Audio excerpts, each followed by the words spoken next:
Right, let's continue with week 2 and move on to part 4 of the materials, where we're going to start talking about a problem called the producer-consumer problem and also cover a topic called thread pools. So the producer-consumer problem is a classic concurrency problem, and it's a pattern of a problem that you will see in many real applications, and you may even just see in some of your assignments. The producer-consumer basically has a bunch of producer threads. They're generating some sort of messages. They store these messages in a queue. Here it's just called a data buffer. But they produce a message, write to the queue, to the buffer. And the other end of the buffer, consumer threads are taking messages out and processing them. In any of the producer or the consumer, there can be one or many producers and one or many consumers. The problem is essentially the same. So we've got some safety conditions here to ensure for the producer consumer. First of all, if the buffer is empty, if there's no messages to consume, then the consumer must wait. Fairly obvious, I hope. The consumer can only remove an item from the buffer when it's not empty. The producer cannot add to the buffer if it's full. And the producer can add an item if the buffer has free space. So it has to be space in the buffer for a producer to write. And let's just assume that the buffer has a fixed size for simplicity in this example. So those are the conditions our solution has to meet, regardless of whether there's one producer and one consumer or multiple producers and multiple consumers. The way you do this in concurrent programming is to have a guard, a condition basically, that specifies when a certain action is allowed. So here we have the producer and the consumer, and there's guard conditions on the put operation and on the get operation. So the producer stores messages, it puts messages in the shared buffer except when full, and the consumer retrieves messages from the buffer, but it must wait when empty. So these are the conditions. You can imagine there's a flag here which is going to control if the buffer is full, then we don't add, and if the buffer is empty, we don't consume. And what happens is, on a guard condition, is when the producer tries to write to the buffer but it's full, the condition will stop the write from occurring until the condition fails, and then the producer can write to the buffer. And of course the opposite for the consumer. When it's not empty, it can consume. Java provides the wait and notify statements to enable us to implement this kind of inter-thread communication that we need with a producer-consumer problem. You can imagine when a consumer tries to consume and the buffer is empty, it must wait. So it will call a wait operation, and this will block the thread. And the thread will only be woken up when another thread calls notify or notify all on the same object. So we can wait when the buffer is empty, and when we add something and the producer, we can call notify, and this will wake up the consumer, which was waiting for something to extract from the buffer. The easiest way to see this in operation is through an example. So here we have a buffer class, which is a very simple buffer class. It just has capacity of 1. It stores a message, and it has a condition that tells you whether the buffer is empty or not. It has 2 methods, one called retrieve, which will retrieve the message from the buffer, and one called put, which will put a message into the buffer. Here it stores the message. So we have buffer size 1, a flag that tells us whether it's empty or not, and 2 methods, retrieve, returns a message, and put, stores a message. So imagine a producer comes along and it tries to put a message into the buffer, and this is a brand new buffer, so it's empty. So we come in here and the buffer is available. So we can put a message because it's empty. So we come along and we don't have to wait. We store a message, we set empty to false, and we call notify all. Notify would wake up any threads that were waiting on this buffer, anyone that's called wait, but at this stage no one has because it's just a first consumer. So now the buffer is not empty. Let's say another producer comes along and before any consumers wake up and tries to call put. Now the buffer is not empty. So it's full, it's got a message in it. So this producer must wait. So this blocks the producer. And this is a synchronized method. So this blocks the producer and it will not make any progress until somebody calls notify or notify all on this object. Now finally a consumer comes along, calls retrieve. It says, oh man, there's space in the buffer, I don't have to wait. There's a message in the buffer, sorry, I don't have to wait. So it sets the condition to true because it's now empty, because it's going to retrieve the message, and it wakes up any threads that are waiting on this object. And the message is returned, so the buffer is now empty. So this notify will wake up the producer thread that we had previously that's waiting here. It will check the condition. The condition now is false, so it goes in and it produces a new message and will notify any consumers that are waiting for that message.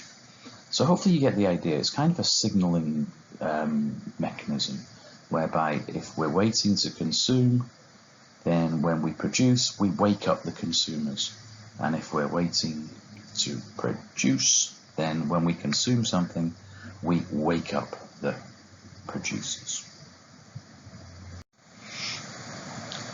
So we'll see a slightly simpler way of doing that in the last module in this section. So let's just go back to performance and scalability issues with threads.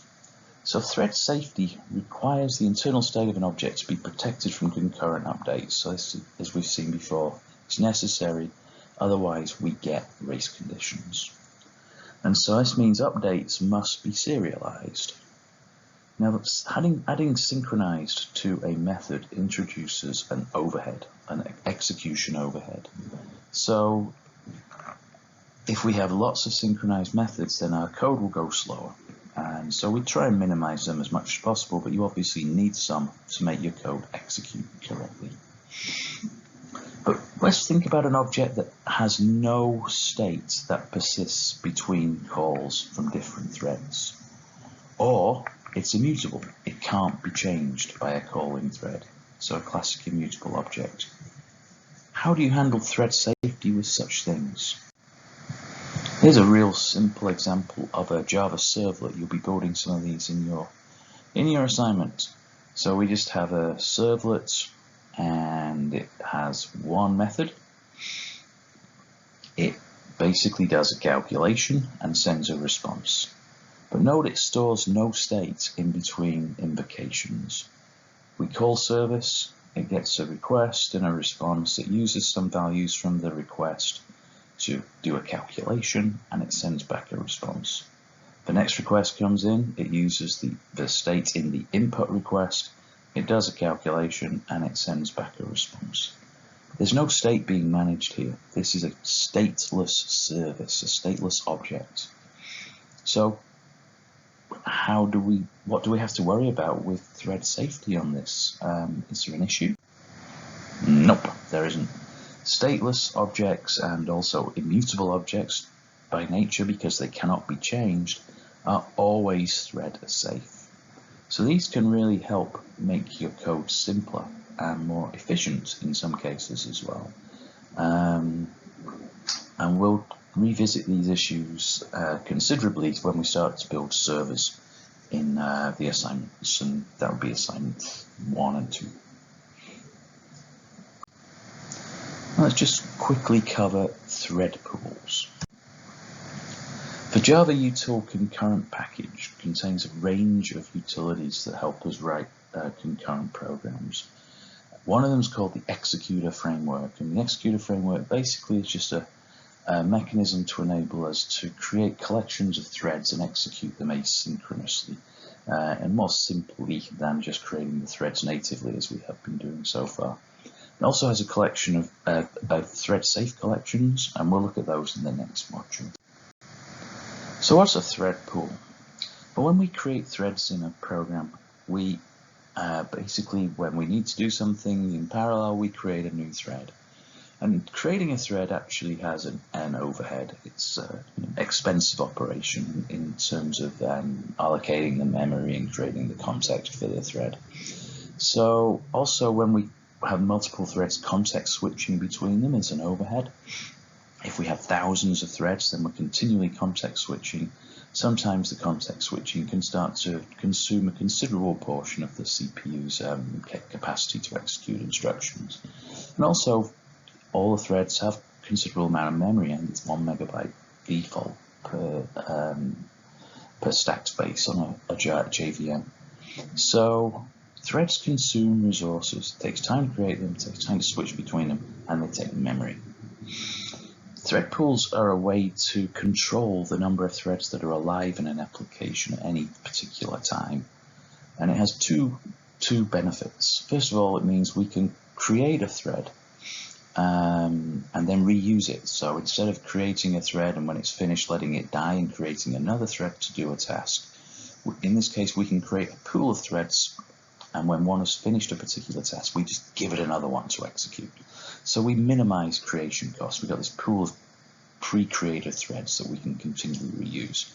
And because we're not creating a very large amount of threads, we've got a fixed size thread pool probably, or a variable size but with a fixed maximum, then we know how much memory we're going to use, and we're not going to keep creating threads until we get a dreaded out of memory exception. And the nice thing about this is it supports a task-based programming model whereby you can just submit tasks to a thread pool, and the thread pool can have various execution policies to actually execute the threads and execute the tasks using the threads that are available. This is basically what it looks like. We have task submitters which send runnable tasks to an executor service. These are held in a queue, and as threads in the thread pool become available, let's just assume this is a fixed size thread pool, it only ever has 4 threads available, then it will execute a task, execute the runnable. When it's completed, the thread will then be passed another task, the next task in the queue, and so on. So these 4 threads will be continually executing tasks from this queue. So we're not creating new tasks every time we have new threads every time we have a new task to execute. The simplest way to do this in Java is to use the executor interface. The executor interface has a single execute method which accepts a runnable, and it will execute the runnable for you asynchronously. So it means that instead of writing, as we've seen earlier, we create a thread and pass it a runnable and call start, we basically just create an executor and then call the execute method and pass it the runnable that we want to execute.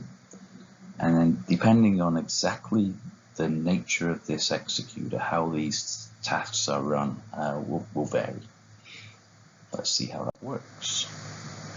So what we're doing is we're decoupling task submission from task execution. And because of this, we can vary the policies that we use for task execution. So executors have a number of implementations, and there's a factory method, executors, which will generate an object for you, but will provide a particular execution policy. So here's 3 examples. This executor is actually going to be a single threaded executor. So it's going to accept a list of tasks, a number of tasks, but it's going to execute them in a single threaded fashion. This one's going to be a fixed size thread pool. It's going to have 100 threads maximum, and if that 100 is exceeded by the number of tasks that are submitted to it, then they're queued up until there's an available thread. A cached thread pool is kind of the opposite. It starts off with 0 threads, and as you submit tasks to it, the thread pool can grow essentially infinitely. So this is basically a thread per task execution model, which can be dangerous because it can, if you launch so many tasks, so submit so many tasks, then every task has a thread that can consume all of your resources. So that's one to use with care in only in certain situations. You can also find out the pool size, how many threads are available within the pool, and the queue size by using these methods. There's also an implementation of the executor service called the thread pool executor. And this one's a nice one because it allows you to control the size and the growth of the pool. So it has a core pool size, which basically when tasks are submitted, the number of threads will grow until it meets the core pool size. And then if these threads are enough to keep executing the tasks that are submitted, then it won't grow any further. If the number of tasks starts to dwarf the number of threads available in the core pool size, then the thread pool executor will start creating new threads up to a maximum pool size.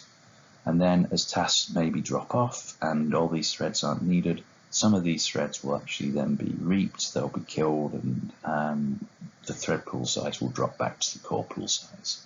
So this one gives you a lot of control over the characteristics of executing the tasks that you submit to the thread pool. Executors are slightly painful sometimes because there's no way to obtain the results of the runnables that you submit to the executor.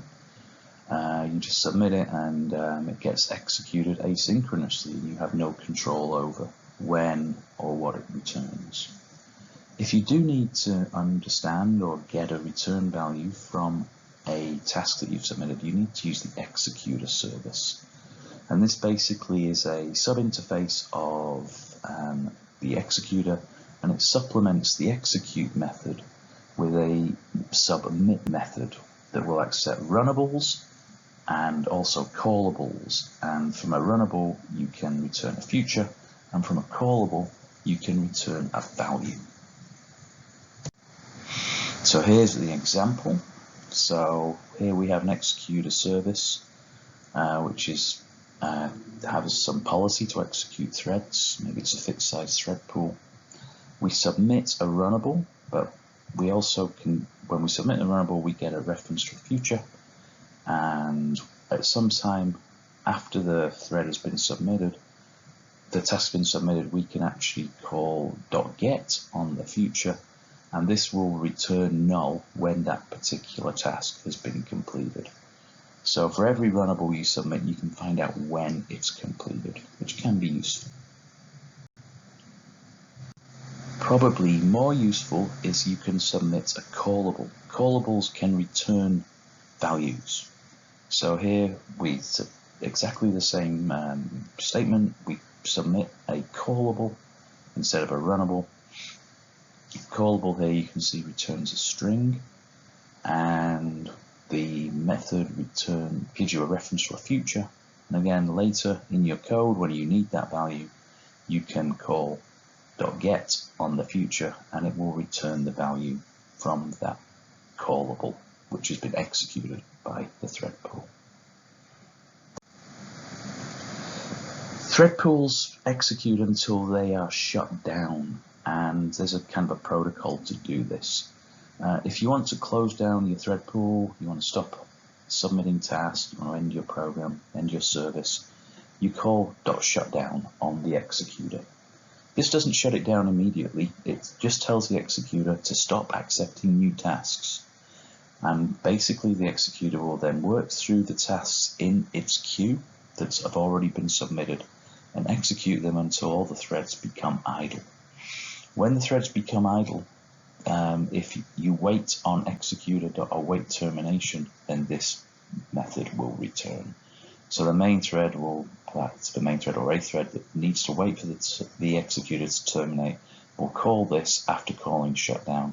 And when all the tasks are executed and all the threads are idle, this method will return and the executor will be shut down. So that's basically producer consumer type problems and thread pools and executors. And finally, we're going to take a very quick look at thread safe collections.